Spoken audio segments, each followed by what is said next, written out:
Hello guys, welcome back.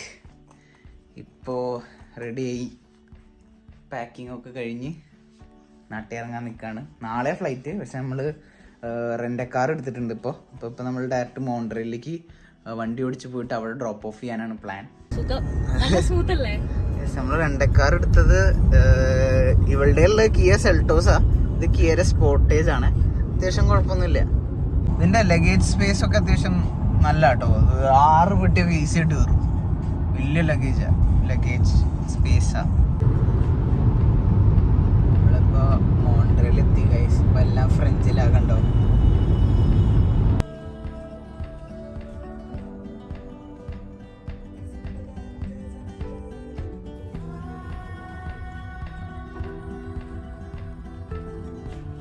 Airport എത്തിയപ്പോഴാണ് മനസ്സിലായ check in open ആവണത് 4 hours മുമ്പാണ്. ചെക്കിങ് ആയത് നമുക്ക് ലോഞ്ച് ആക്സസ് ചെയ്യാൻ പറ്റത്തില്ല. അപ്പോൾ ഫ്ലൈറ്റിന് ഓൾമോസ്റ്റ് 8 മണിക്കൂറുള്ള കാരണം നമ്മൾ അടുത്തുള്ളൊരു ഹോട്ടലിൽ ചെക്ക് ഇൻ ചെയ്തു. അവരുടെ ഷട്ടിൽ സർവീസ് ഉണ്ടായിരുന്നു. അപ്പോൾ അവർ എയർപോർട്ടിൽ നിന്ന് പിക്ക് ചെയ്തിട്ട് നമ്മളെ ഹോട്ടലിൽ എത്തിച്ച്. ഹലോ ഗൈസ്, ഇപ്പോൾ ഇവിടെ ഒരു ഹോട്ടലിൽ ചെക്ക് ഇൻ ചെയ്തു. അതിൻ്റെ പുറത്താട്ടോ.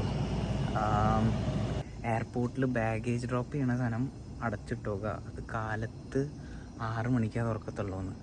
അപ്പോൾ ഈ 5 മണിക്കൂറിന് വേണ്ടിയിട്ടാണ് ഇപ്പോൾ നമ്മളിവിടെ ചെക്ക് ഇൻ ചെയ്തത്. കാരണം അവിടെ ഈ മോൺട്രിയൽ എയർപോർട്ടിൽ ഉള്ളിൽ പോലും മറ്റേ ഹോംലെസ്സിനൊക്കെ പെർമിറ്റ് ചെയ്യും. അപ്പോൾ പിന്നെ അവിടെ നിൽക്കുന്നത് സേഫ് അല്ല എന്ന് വിചാരിച്ചു. ഇവിടെ ചെക്ക് ഇൻ ചെയ്ത് 5 മണിക്കൂറിൽ ഇവിടെ റെസ്റ്റ് എടുത്ത് നമുക്ക് ഇറങ്ങാം. അപ്പോൾ കാലത്ത് കാണാം. ഓക്കെ,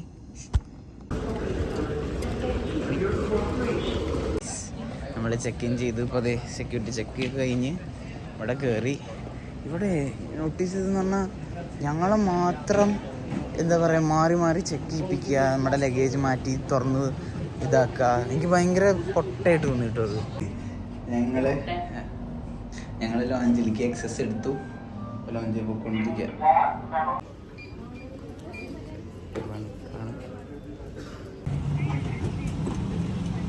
നമ്മൾ കയറിയിരിക്കുന്നു. കഴിഞ്ഞ എയർ ഇന്ത്യയിൽ പോയി വെച്ച് നോക്കുമ്പോൾ ഇത് എന്ത് ബെറ്ററാണെന്നറിയും. അത് നല്ല കംപ്ലീറ്റ്, നല്ല തലോണ, വർക്ക് ചെയ്യണ പുട്ട ഹെഡ്ഫോൺസ് എല്ലാം വന്നിട്ടുണ്ട്. കഴിഞ്ഞ വർഷം നിങ്ങൾക്ക് ഞാൻ വീഡിയോ കാണിച്ചെന്ന് ഓർമ്മയുണ്ടാവുമെന്ന് വിചാരിക്കുന്നു. ഭയങ്കര ഷോക്കായിരുന്നു. ഒരു മെനു ഒക്കെ ഉണ്ടെന്ന് തോന്നുന്നു കേട്ടോ ഗൈസ്. അത് കഴിഞ്ഞപ്പോൾ ഞാൻ ഫുഡൊക്കെ വന്നു. ഫുഡ് അത്യാവശ്യം നല്ലതായിരുന്നു കേട്ടോ. ഞാൻ ഓർഡർ ചെയ്തത് മട്ടൻ ബിരിയാണിയാണ്. ഇവള് ചോറ് ഓർഡർ ചെയ്തത്. പിന്നെ ഇത് സ്നാക്ക് പിസ്സയാണ്. എൻ്റെ പൊട്ടി പിടിച്ചിരിക്കുകയായിരുന്നു. പക്ഷേ അവളുടെ അത്യാവശ്യം നല്ല രീതിയിൽ പൊട്ടി പിടിക്കാതെ കിട്ടി. 3ാമത്തെ മീല് സാധാ എഗ് ഓംലേറ്റും സോസേജ് ആയിരുന്നു. പിന്നെ അങ്ങനെ ഉറങ്ങി കഴിഞ്ഞപ്പോഴേക്കും നമ്മൾ ദുബായ് എയർപോർട്ടിലെത്തി.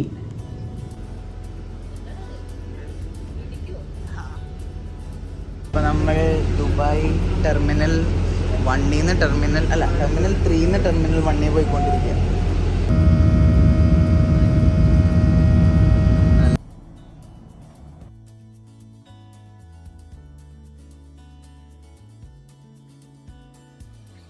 നമ്മളിപ്പോൾ കൊച്ചി എത്തിയിരിക്കുന്നു. ഇമിഗ്രേഷന് പോയിക്കൊണ്ടിരിക്കുകയാണ്. ഫ്ലൈറ്റിനെ കുറിച്ച് പറയാണ്ടിരിക്കുക നല്ലത്. എനിക്ക് സ്പൈസ് ജെറ്റ് ഒട്ടും ഇഷ്ടപ്പെട്ടില്ല.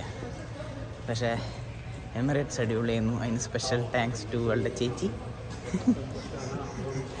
ചേച്ചിയാണ് ടിക്കറ്റ് സെറ്റാക്കി തന്നത്. നമുക്ക് നല്ല റേറ്റിൽ ടിക്കറ്റൊക്കെ എടുത്തു.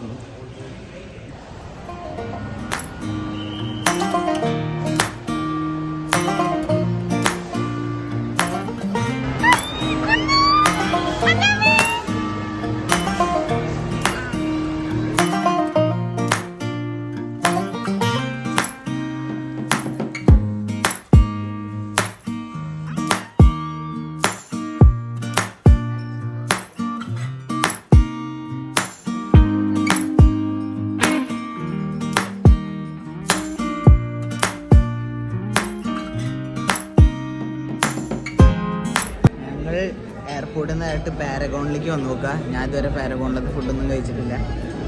ഇപ്പോൾ ഇവിടുത്തെ മട്ടനും ചിക്കൻ ബിരിയാണിയും പിന്നെ ലച്ചു വെജിറ്റേറിയൻ. അപ്പോൾ അവൾക്ക് നാനും വെജ് കറിയും വാങ്ങിച്ചിട്ടുണ്ട്.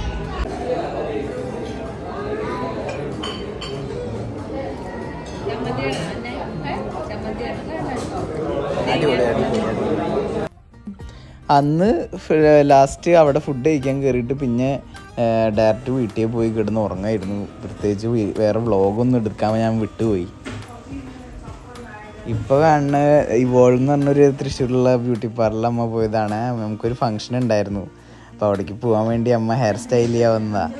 അപ്പം അമ്മ ഇങ്ങനെ മുടി ഇങ്ങനെ സ്റ്റൈലൊന്നും ചെയ്യാറില്ല യൂഷ്വലി, പക്ഷേ അമ്മയ്ക്ക് ഭയങ്കര ഇഷ്ടപ്പെട്ടു. ആൾ ഭയങ്കര ഹാപ്പി ആയിരുന്നു. ഏയ് എന്താ ചിരി.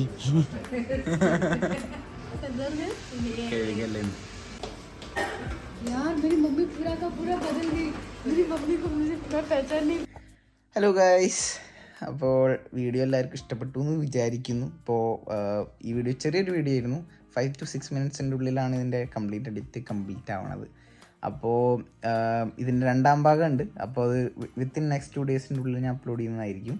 അപ്പോൾ അത് കാണാൻ വേണ്ടിയിട്ട് എന്തായാലും ഈ ചാനൽ സബ്സ്ക്രൈബ് ചെയ്യുക, ബെല്ലൈക്കൺ കൂടി ഒന്ന് എനേബിൾ ചെയ്ത് വെക്കുക. ആ വീഡിയോയിൽ കാണുന്നവരെ എല്ലാവർക്കും ഗുഡ് നൈറ്റ്, ബൈ.